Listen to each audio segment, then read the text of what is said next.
Russia जो है Israel India का पुराना दोस्त है। उन्होंने तो रूस ने अपने 5th जनरेशन फाइटर जेट का पूरा सोर्स कोड देने के साथ साथ उसकी मैन्युफैक्चरिंग प्लांट भारत में लगाने का ऑफर भी दे दिया है। ये कोई आम ऑफर नहीं बल्कि एक ऐतिहासिक कदम है, क्योंकि कोई भी देश अपनी सबसे हाईटेक लड़ाकू विमान की तकनीक इतनी आसानी से किसी को नहीं देता। सुखोई 57 जो है उसके हवाले से भी काफी बातें चल रही हैं और ये फुल टेक्नोलॉजी ट्रांसफर इंडिया को मिलेगी। That is full technology transfer which India will get. ये कैसे मुमकिन है सर, क्या कहते हैं? मेरे ख्याल में इसके ऊपर बात करना मुनासिब ही नहीं है। Su-57 स्टेल्थ इंडिया को देने लगा है, यानी भारत खरीदने लगा है। F-35 तो इंडिया अमेरिका से खरीद सकता है, लेकिन प्रॉब्लम यह है कि अमेरिकन थोड़े से टेक्नोलॉजी देने में लेजी हैं। उधर देखिए, रूस ने कह दिया Su-57 चाहिए ले जाओ और साथ में पूरा दिमाग भी ले जाओ, यानी पूरा कंट्रोल अपनी जरूरत के हिसाब से कस्टमाइज करो। गैर यकीनी और अफरा तफरी जैसी जो सूरत हाल है उसकी वजह से ना मुल्क की मईशत संभल रही है और ना ही ये पता है कि कब तक ऐसे चलता रहेगा। रशिया ने एक दफा फिर से अपनी ट्रू फ्रेंडशिप का हक अदा कर दिया। उन्होंने इंडिया को Su-57E जो कि 5th जनरेशन के एयरक्राफ्ट है वो ऑफर करा दिए और साथ साथ कहा कि ये मेड इन इंडिया हो गया। रशिया ये टेक्नोलॉजी जो है इंडिया को ट्रांसफर करेगा। बहुत बुरा है ये तो। मैं तो समझता हूँ ये याद रखिए, रशियन भी इंडिया को ऑफर कर रहे हैं कि वो Su-57 बिग न्यूज के साथ जी हाजिर हो चुकी है। रशिया ने एक दफा फिर से अपनी ट्रू फ्रेंडशिप का हक अदा कर दिया। उन्होंने इंडिया को Su-57E जो कि 5th जनरेशन के एयरक्राफ्ट है वो ऑफर करा दिए और साथ साथ कहा कि ये मेड इन इंडिया हो गया। रशिया ये टेक्नोलॉजी जो है इंडिया को ट्रांसफर करेगा और ये 5th जनरेशन के एयरक्राफ्ट इंडिया के अंदर बनेंगे और क्विक डिलीवरी को भी उन्होंने अश्योर किया है इंडिया को। लेकिन अमेरिका ने ऑफर करवाई है F-35 की। या तो वो अमेरिका की साइड लेगा या फिर रशिया की, लेकिन मुझे लगता है कि इंडिया रशिया के ब्लॉक को ज्वाइन करेगा क्योंकि रशिया क्विक डिलीवरी भी दे रहा है और मेड इन इंडिया भी दे रहा है। अवाम की तरफ बढ़ते हैं और जानते हैं उनकी राय। खित्ते के अंदर मिलिट्री बैलेंस रखने के लिए हम अगर चाइना सपोर्ट करता है तो इंडिया को या किसी भी कंट्री को साथ उनके जो रिलेशन जिस कंट्री के साथ अच्छे होंगे वो कंट्री सपोर्ट करेगी। ठीक है। इंडिया को जिस तरह अब रशिया सपोर्ट कर रहा है, अगर रशिया ना सपोर्ट करे तो उन्हें अमेरिका यूएस सपोर्ट करेगा। सही है। लेकिन मेरी ये राय यही है कि किसी भी कंट्री के अंदर अगर आप ट्रेड का बैलेंस अच्छा रखना चाहता है तो उस कंट्री को वार से बचाया जाए। जिस कंट्री को आप ऊपर देखना चाहते हैं उस कंट्री के अंदर वार नहीं होनी चाहिए। वार से मुल्क के अंदर बहुत बुरी सूरत हाल, बिजनेस क्राइसिस पैदा होते हैं, इकोनॉमिक इंस्टेबिलिटी पैदा होती है। और हमारे तो पाकिस्तान के हालात ऑलरेडी जो है इस लेवल के ऊपर नहीं है। जितनी बड़ी पॉपुलेशन वाला मुल्क है इसके अंदर इकोनॉमिक स्टेबिलिटी उस तरह से नहीं है। हमारी पॉपुलेशन के लिहाज से हमारी इकॉनमी इस वक्त 2 to 3 ट्रिलियन USD के इक्विवेलेंट होनी चाहिए थी। एज ए इकोनॉमिक स्टूडेंट्स हम इस बात को बेहतर समझते हैं कि पाकिस्तान के पास बहुत ज़्यादा नेचुरल रिसोर्सेज है। पाकिस्तान के रिकॉर्डिंग के अंदर इस वक्त $1.5 ट्रिलियन के रिजर्व्स हैं जिनको हम एफिशिएंटली यूज़ नहीं कर पा रहे और हमें इनको एफिशिएंटली यूज़ करना चाहिए और मुल्कों के आपस के अंदर बाहमी सूरत। आपने बोला कि जो मुल्क के अंदर कैपेबिलिटी है, कैपेसिटी है ट्रेड करने की, उसको वार की तरफ नहीं धकेलना चाहिए।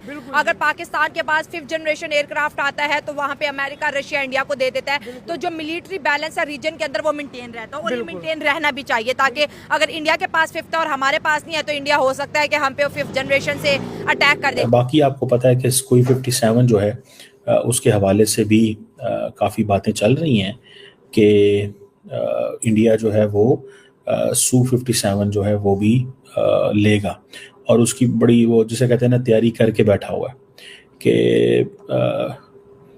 और रशियंस भी ऑफर कर रहे हैं। ये याद रखिए, रशियन भी इंडिया को ऑफर कर रहे हैं कि वो Su-57 जो है वो उसको लें और अगर इंडियन जो है वो Su-57 ले लेते हैं तो वो समझते हैं कि शायद हम एक ऐसी पोजीशन में आ जाएंगे जो दैट इज़ मच बेटर कि इंडिया के पास स्टेल्थ फाइटर जेट भी आ जाएगा। Su-57 F-35 तो इंडिया अमेरिका से ख़रीद सकता है, लेकिन प्रॉब्लम ये है कि अमेरिकन थोड़े से टेक्नोलॉजी देने में लेजी हैं और इसीलिए इंडिया ने जो है इंडिया को रशिया ने प्रपोज किया है कि आप Su-57E जिसका वर्जन है स्टिल फाइटर जेट जिसका काम इसके ऊपर, क्योंकि ये याद रखिए कि वेस्टर्न सैंक्शंस भी लगी हुई हैं और ये फुल टेक्नोलॉजी ट्रांसफ़र इंडिया को मिलेगी। That is full technology transfer which India will get. ये इंडिया को जनवरी में ये या फरवरी में ये ऑफ़र हुई थी, लेकिन अभी इंडिया जो है वो जा रहा है। अब सुनने में आ रही है जो सुखोई Su-30 है एयरक्राफ्ट है, ये इसकी भी जिसे वो कहते हैं ना वो एक प्रोडक्शन और वो सारा कुछ जारी है।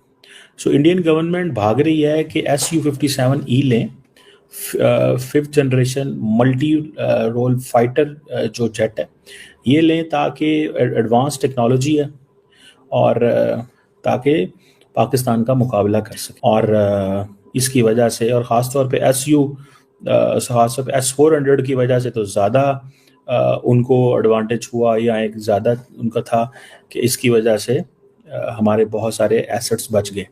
यही वजह है कि प्राइम मिनिस्टर मोदी जो है I think event to one of the air bases और वहाँ पे जाके उन्होंने S-400 के आगे खड़े होके ये सारा कुछ तकरीरें वगैरह की।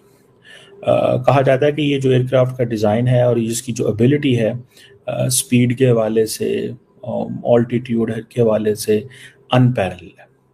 और कहा जाता है कि ये रशियंस बड़े एक्टिव हैं कि इंडिया को ये बेचें। लेकिन मैं आपको एक बात बताऊं, अगर एक तरफ इंडियंस जो हैं वो और अमेरिकन जो हैं वो ऑलरेडी नाराज़ हैं इंडिया से। किस चीज़ पे नाराज़ हैं? वो कहते हैं जनाब कि आप तो रशिया से इक्विपमेंट लेते हैं।